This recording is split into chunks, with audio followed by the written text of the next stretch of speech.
BSc part second. Now we continue about the female reproductive organ of the ginkgo. As we discussed about the male reproductive organ of ginkgo, now we discuss female reproductive. As I told you that the ginkgo is a dioecious, that's why female plant is a separate. इसमें female plant अलग होता है, पृथक होता है, क्योंकि एक dioecious पादप है. बेसिकली क्या होता है, जैसा कि हमने देखा कि male reproductive part is a complicated part है, डेवलपमेंट भी कम्प्लीटली कॉम्प्लिकेटेड है. And in contrast of male reproductive part, the development of female reproductive part is a very simple type of female reproductive part is very simple. Female reproductive part is occur or develop in the form of ovule. इसका development ovule के form में होता है. और basically ये जो female reproductive female जो plant है उसकी जो ड्वार्फ शूट होती है, उसकी जो ओव्यूलिफेरस स्केल होती है, जिसे हम कहते हैं बीजांड पर्ण या बीजांड शल्क कहते हैं, ओव्यूलिफेरस स्केल, उसके एक्साइल पोजीशन पर ओव्यूल्स का डेवलपमेंट होता है. एक साथ दो ओव्यूल्स का डेवलपमेंट होता है. Development of two ovules occur in which one is remain functional or viable, other become sterile or non-fertile. जो दूसरा ओव्यूल है वो स्टेराइल रह जाता है. बेसिकली हम अगर इस ओव्यूल की बात करें, द स्ट्रक्चर ऑफ ओव्यूल, तो each ovule remain a collar like structure at the फिर सराउंडिंग और बेसल पार्ट. हर एक ओव्यूल के सराउंडिंग में एक कॉलर नुमा संरचना पाई जाती है. Okay, now I write draw the diagram. Is this is a dwarf shoot.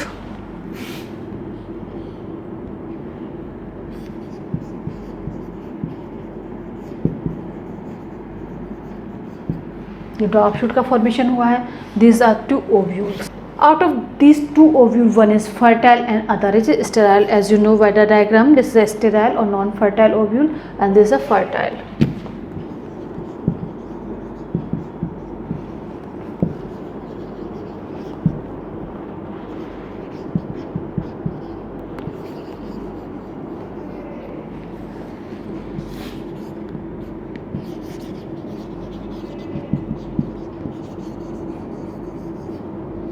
ये कहाँ डेवलप हुए हैं? ये ओव्यूलिफेरस जो स्केल है उसकी जो एक्साइल पोजीशन पे इनका डेवलपमेंट होता है. Okay, the nucellus dichotomous branch and stock. The central part is called nucellus.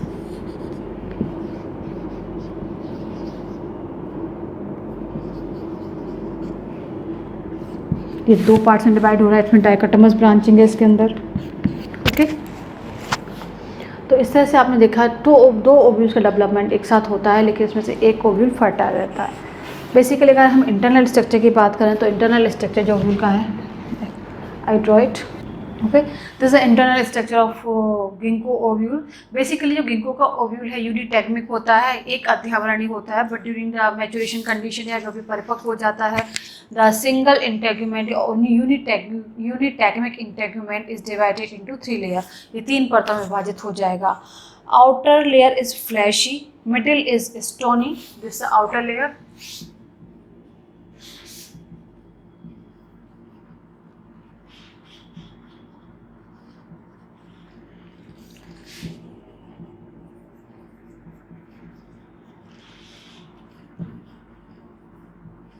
and inner again fleshy layer.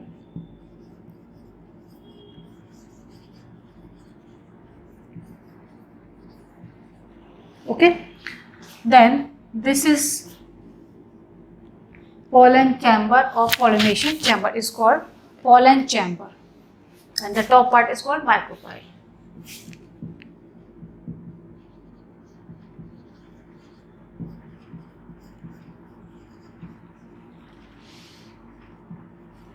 This is a tent pot, triangular shape of protuberance of cells.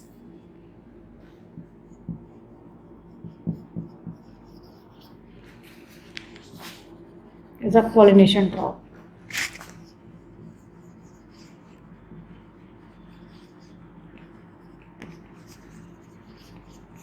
Okay, this structure is called collar.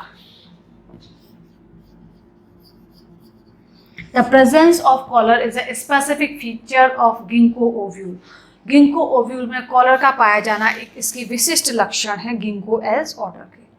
Okay, then तो इस तरह से आप देख सकते हैं कि जो गिंको है उसके अंदर यूनिटैगमिक ओव्यूल प्रेजेंट होता है. अब ये जो इसका न्यूसेलस है, इसकी कुछ सेल्स, इसके फ्यू सेल्स और इसके ओव्यूल के अंदर की जो कुछ सेल्स होती हैं बिकम मेरिस्टेमेटिक हो जाएंगी, डिवीज़न करेंगी। ओके, और इन आर्केस्पोरियल सेल्स में डिवीज़न होगा, जो बड़ी होकर मेरिस्टेमेटिक हो जाती हैं। ये is hypodermal cells, basically is hypodermal cell. इनमें पेरिक्लाइनल डिवीज़न होगा, जिससे दो सेल्स बनती हैं, one is parietal cell and other is sporogenous cell. Okay, तो जो पेराइटल सेल होती है, पेराइटल सेल, इसमें कई लॉन्गिट्यूडनल या पीजी और एडी डिवीज़न होते हैं, जिससे क्या होता है कि न्यूसेलस का फॉर्मेशन होता है। पेराइटल सेल में कई लॉन्गिट्यूडनल और पीजी और एडी डिवीज़न होते हैं, जिससे जो न्यूसेलस है उसके अंदर स्पोरोजेनस सेल को पुश कर दिया जाता है। जैसा कि मैंने आपको कहा, जो आर्केस्पोरियल सेल है उसमें डिवीज़न हुआ, दो सेल बनी, one is parietal cell and other is sporogenous cell. तो पेराइटल सेल में कई पीटी और एडी हो रहा है, और ये प्रेशर किस पे डालेगी? स्पोरोजेनस सेल पे डालेगी। डेट्स वाई स्पोरोजेनस सेल जो है उसे न्यूसेलस में पुश कर दिया जाएगा, यानी जो न्यूसेलस सेल के अंदर, काफ़ी अंदर की तरफ ये स्पोरोजेनस सेल पहुँच जाती है। जब ये स्पोरोजेनस सेल अंदर की पहुंच जाती है surrounding of nucellus, then function as a megaspore mother cell या गुरु बीजाणु मात्र कोशिका की तरह काम करती है। यहाँ इस सेल में म्यूटिक या रिडक्टिव डिवीज़न होता है, जिससे एक मेगा स्पोर मदर सेल से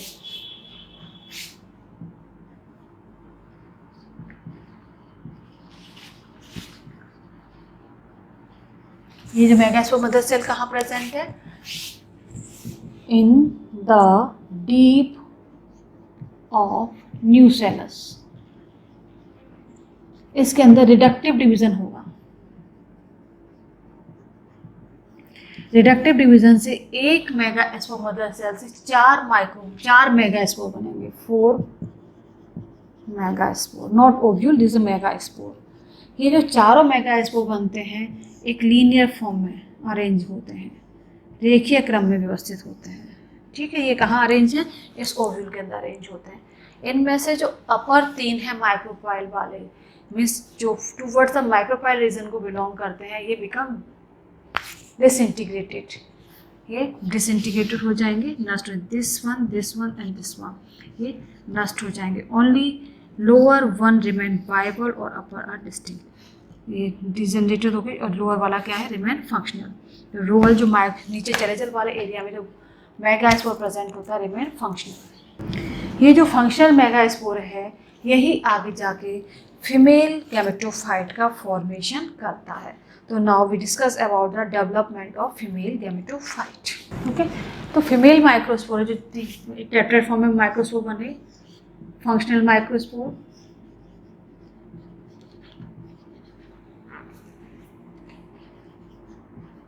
sorry functional megaspore, not micro. इससे ही पूरे फीमेल रिप्रोडक्टिव पार्ट का फॉर्मेशन होगा, या फीमेल रिप्रोडक्टिव पार्ट इसके अंदर बनेगा। ओके, तो यहाँ आप देख रहे हैं कि जो मेगा स्पोर है, ये अपने जो इसकी फीमेल फंक्शनल मेगा स्पोर है, इसमें जो डिवीज़न होता है, इसमें एक जो न्यूक्लियस देख रहे हैं आप बीच में, फ्री न्यूक्लियर डिवीज़न होगा, ये अपने साइज़ को बढ़ा लेगा। और ये फ्री न्यूक्लियर डिवीज़न तब तक होगा जब तक इसमें नंबर ऑफ न्यूक्लियाई 256 से लेके 1000 तक न हो जाए। बाद में जब इतने न्यूक्लियस इसके अंदर बन जाते हैं, तो इसके सेंटर में एक पेरीफेरी बन जाती है, या एक वैक्यूल का फॉर्मेशन हो जाता है, और ये सारे न्यूक्लियस जो है उसके सराउंडिंग में अरेंज हो जाते हैं। बेसिकली गिंको में जो है टेंटपॉल एक वीक लेग स्ट्रक्चर है, ये माइक्रोपाइल के पास प्रेजेंट होता है। ओके, इसमें जब वैक्यूल के सराउंडिंग में इसमें न्यूक्लियस अरेंज हो गए, देन इसके अंदर after some time centripetal form में वॉल फॉर्मेशन स्टार्ट हो जाता है, जिससे whole female gametophyte become cellular. जो यूसेलस है इसके अंदर, उसके फॉर्म जो female cellular female gametophyte is called यूसेलस। I explain it here. Basically क्या है, जैसा कि आप देख रहे हैं, इस फीमेल ये फंक्शनल मेगास्पोर है, सबसे पहले अपनी साइज बढ़ाता है, और इसमें फ्री न्यूक्लियर डिवीज़न होंगे। ये साइज बढ़ाई, then free nuclear division,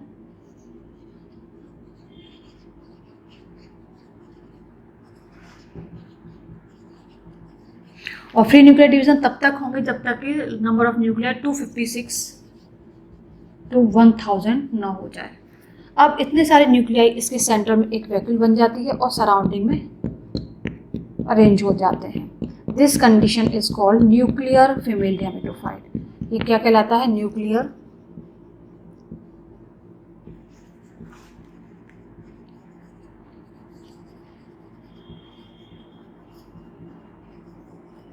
okay. ये जो न्यूक्लियर फीमेल गैमेटोफाइट है, देन अब इसमें सेंटीमीटर फॉर्म में बॉल फॉर्मेशन स्टार्ट हो, परिधि से सेंटर की तरफ बॉल फॉर्मेशन होगी हर एक न्यूक्लियस के चारों तरफ, and this convert into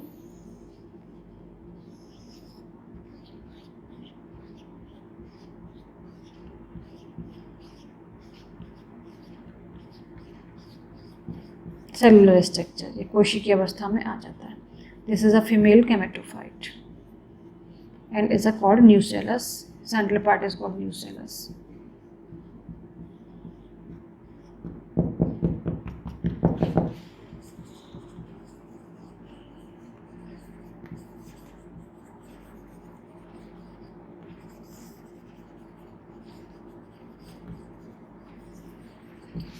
okay, तो इस तरह से आपने देखा कि जो सीधे से central vacuole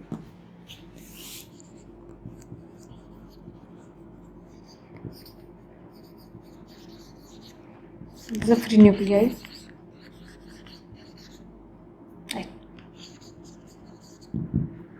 and large size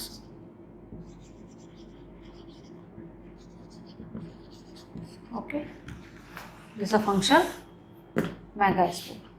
तो इस तरह से आपने देखा गिंको के अंदर किस तरह से फीमेल रिप्रोडक्टिव पार्ट्स या फीमेल गैमेटोफाइट का डेवलपमेंट होता है। अब इस फीमेल रिप्रोडक्टिव पार्ट के अंदर आर्किगोनिया का डेवलपमेंट होगा। Now we discuss about the development of archegonia. तो आप देखते हैं जब इसमें आर्किगोनिया का डेवलपमेंट होगा, आर्किगोनिया बेसिकली इसमें किससे बनेंगी?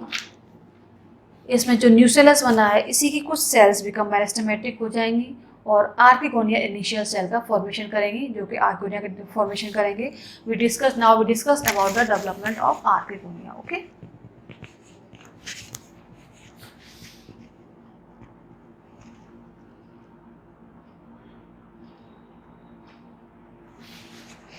आर्किगोनिया के डेवलपमेंट के समय क्या है,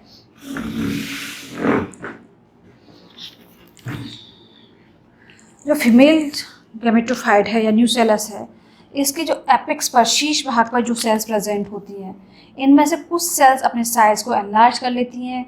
इनमें प्रोटीन है, आरएनए है, काफ़ी कंपेटिवली सफिशिएंट अमाउंट में कलेक्ट होता है। इनका साइटोप्लाज्म डेंस होता है, न्यूक्लियस में इनका प्रोमिनेंट होता है।